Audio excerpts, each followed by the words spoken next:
નમસ્કાર દર્શક મિત્રો, મિરર ઓફ ધી વર્લ્ડમાં આપ સૌનું હાર્દિક સ્વાગત છે। શહેરના ખર્ચીકર યુવક મંડળ રાવપુરાના શ્રીજી આગમનમાં પોલીસ બની વિલન। મુંબઈ બાદ દેશમાં જો બીજા ક્રમે ક્યાંક ગણેશોત્સવની ઉજવણી કરવામાં આવતી હોય તો તે ગુજરાતમાં વડોદરા શહેરમાં ઉજવણી શ્રદ્ધાભેર હર્ષોલ્લાસ અને ધાર્મિક વાતાવરણ વચ્ચે કરવામાં આવે છે। શહેરમાં શ્રીજીના ઉત્સવને ઉજવવા માટેનો થનગનાટ તૈયારીઓ મહિનાના અંતથી જ શરૂ થઈ જાય છે। ગણેશ મંડળો પંડાલો અને ડેકોરેશન અને શ્રીજીની મૂર્તિઓ તૈયાર કરવાના ઓર્ડર મૂર્તિકારોને આપી દેતા હોય છે અને વિવિધ થીમ આધારિત પંડાલોના શણગાર માટે આગમનથી માંડીને વિસર્જન સુધી એડવાન્સ તૈયારીઓ કરતા હોય છે। ત્યારે શનિવારે રાત્રે ખર્ચીકર ગણેશ યુવક મંડળ રાવપુરા દ્વારા શ્રીજીના આગમન માટે ગત 6 ઓગસ્ટે 2 કલાક ડીજે માટે પરવાનગી માંગી હતી, પરંતુ તારીખ 6 થી 10 ઓગસ્ટ એમ 4 દિવસ છતાં પ્રશાસન દ્વારા પરવાનગી ન અપાઈ। મહાકાલ ઉજ્જૈનથી પણ ડમરૂ વગાડવામાં જેઓને વર્લ્ડ રેકોર્ડ સન્માન મળ્યું તેઓ પણ ખાસ આ શ્રીજી આગમનમાં મહેમાન બન્યા હતા, પરંતુ હિન્દુસ્તાનમાં હિન્દુત્વના નામે ચૂંટાયેલ સરકારના રાજમાં આ શ્રીજી આગમનમાં વડોદરા પોલીસ વિલન બની હતી ને શ્રીજી આગમન વડઘોડાને રોકી દેવાયો હતો અને સાથે મૂર્તિને પણ આગળ ન વધવા દેતા શ્રીજી ભક્તો અને પોલીસ વચ્ચે ચકમક જરી હતી। અત્રે ઉલ્લેખનીય છે કે વડોદરાના સાંસદ ધારાસભ્યો એક જ ચૂંટાયેલી પાકના છે, છતાં હિન્દુ મંદિરો તોડાય છે કે પછી શ્રીજી આગમન રોકવામાં આવે છે। તેઓ ફક્ત મુખભિક્ષક બની રહેતા હોય છે અને વોટ લેવાનો હોય છે। ત્યારે જનતાને મોટા દીવા સપનું બતાવનાર નેતાઓ જે હિન્દુઓએ તમને ખોબા મત આપીને સત્તામાં બેસાડ્યા છે, તેઓ એ જ હિન્દુઓના તહેવારો પર્વો સામે સમય આંખડા કાન કરતા હોય છે અને આ ઘટનાને પગલે ગણેશ ભક્તો અને ગણેશ મંડળોમાં ભારે નારાજગી જોવા મળી રહી છે। આજે ખર્ચીકર ખાંચા રાવપુરા યુવક મંડળની આગમન યાત્રા 6 તારીખે પરમિશન લેટરો બી મૂક્યા।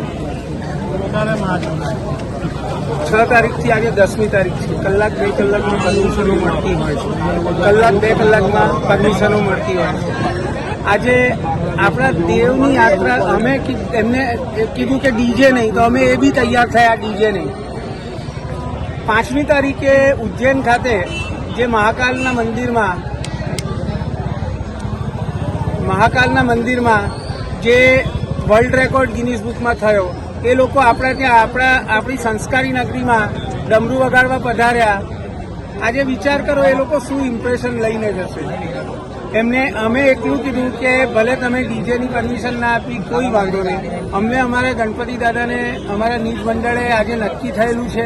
બધા જ ની એક ઉત્સાહ હોય છે કે પોતે નક્કી કરેલા તારીખે એ એમને લઈ જઈએ। આજે એટલા બધા સ્ટબનનેસથી કહેવામાં આવી રહ્યું છે કે નહીં, ગણપતિ બી અહીંથી નહીં હલે। સમજણ નથી પડતી કે આ શું થઈ રહ્યું છે। ગણપતિ અહીંથી નહીં હટે તો તમે આગામી સમયમાં આગળ એ જ છે કે અમે બી અહીંયા બેઠા છે। આ રીત નથી।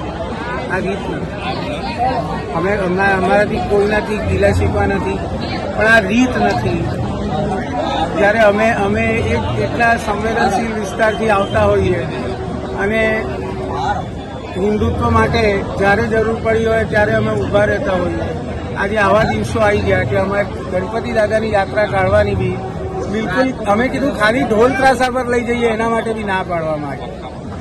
અગાઉથી પરમિશન તો લીધેલી હતી ને?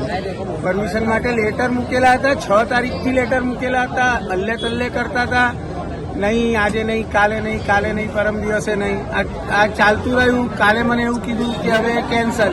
આપ વિચાર કરી શકો, આટલું મોટું આયોજન કરીને અમે બેઠા હોય અને તમે આગલા દિવસે બોલાવીને કહો કે અમે પરમિશન નહીં આપીએ, અને એક ગણપતિ દાદાને કાઢવાની પરમિશન નહીં।